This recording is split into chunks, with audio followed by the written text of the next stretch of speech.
చాలా మందికి మార్నింగ్ తొందర లేవమంటే చాలా ఇబ్బంది పడతా ఉంటారు. చూడండి, మన మార్నింగ్ రొటీన్ ఎలా ఉంటుందో దాన్ని బట్టే త్రూ ఔట్ ది డే మనది డిసైడ్ అయిపోయి ఉంటది. అంటే నా ఉద్దేశ్యం ఏంటంటే, మీ మార్నింగ్ రొటీన్ సరిగ్గా ఉందనుకోండి. ఇప్పుడు ఫర్ ఎగ్జాంపుల్ మీరు 6 ఆర్ 6:30కి లేచారు. మీ ప్రాపర్ ఆయుర్వేదిక్ మార్నింగ్ రొటీన్ చిన్న చిన్న గుడ్ హ్యాబిట్స్ చేసినట్టయితే మీకు త్రూ ఔట్ ది డే ఆ ఎఫెక్ట్ ఉంటుంది. మన బాడీ మీదైనా సరే, మన మైండ్ మీదైనా సరే.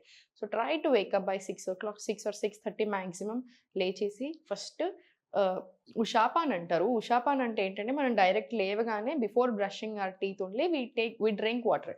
కానీ మనకట్లా సెట్ అవ్వట్లేదు. ఈ కాలంలో మన హెల్త్‌కి, మన టాక్సిన్స్ జమ అవ్వడానికి. సో, ఫస్ట్ ఆయిల్ పుల్లింగ్ తీసుకోండి. ఆయిల్ పుల్లింగ్ తీసుకున్న తర్వాత బ్రష్ అండ్ టంగ్ క్లీనింగ్ అయిపోయిన తర్వాత ఫ్రెష్ అప్ అవ్వండి. ఫేస్ వాష్ చేసుకొని and then 2-3 glasses of warm water తీసుకోండి. వార్మ్ వాటర్ మలాసన్ లేదా వజ్రాసనంలో కూర్చొని తాగిన తర్వాత ఫుల్ బాడీ ట్యాపింగ్ తీసుకోండి. ఫుల్ బాడీ ట్యాపింగ్ అయిన తర్వాత మీకు ఈ ప్రాసెస్‌లో మోషన్ వస్తే క్లియర్ అయిపోవాలి. బవెల్ మూవ్‌మెంట్ క్లియర్ అయిపోతుంది.